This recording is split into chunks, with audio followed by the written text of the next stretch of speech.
going to see. Hi there, so I'm just about to start doing a physical weld here, and we're going to see whether I improve after I've had the virtual training. So this is going to be my first go doing a proper one, and we'll see the mistakes that I make. Hopefully there won't be that many, but we'll see.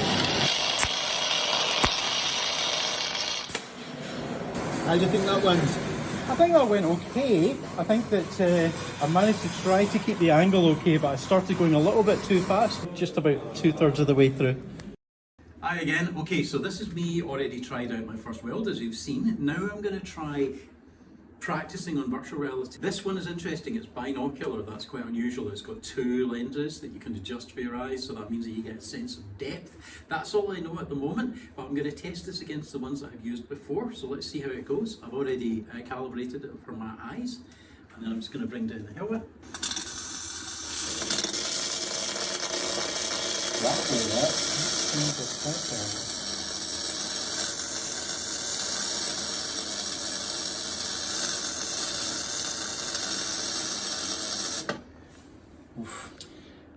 Okay, so our contact tip to work distance could be better there, okay? End pass, we've got some porosity there, do you remember? Yeah. In my opinion, the 2 most important ones when you're learning is contact tip to work distance. We've got 22 out of 100, so we can improve on that. And also the travel speed, not bad, 75, but I think we could do with a better position. Visual aids are all off. Oh, all so of I've them. took the scaffolding away now. Right, okay. Okay, so nice and slow.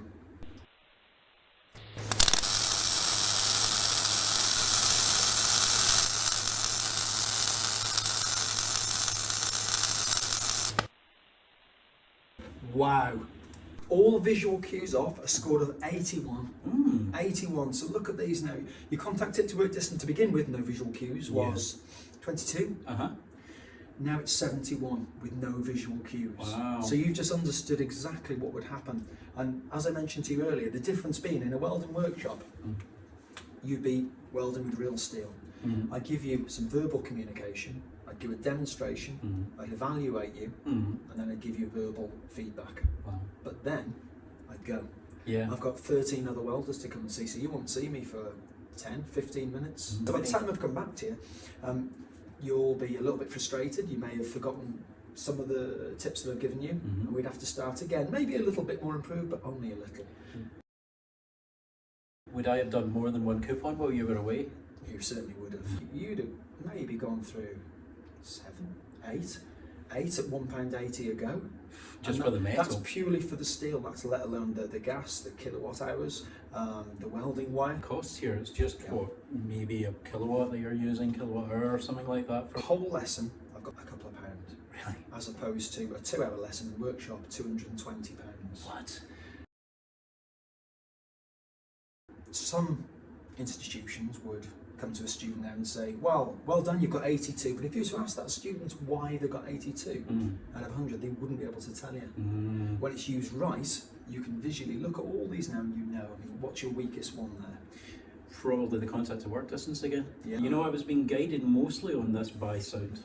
Yes. And it was only because using the previous visual indicators, it's a bit like when you're driving and you can look at your, when you're learning to drive, you can look at your speedometer and it says 30, and eventually your brain knows what 30 sounds like in gear 5, yeah? Brilliant. And that's what was happening there. Brilliant. And of course you'll always have sound, you know?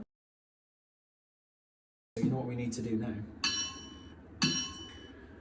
To the workshop. Back to the workshop. Look at that.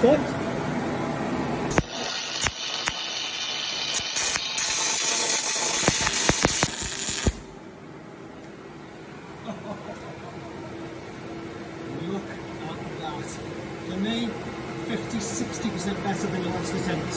Okay? Consistency. Beautiful. Beautiful.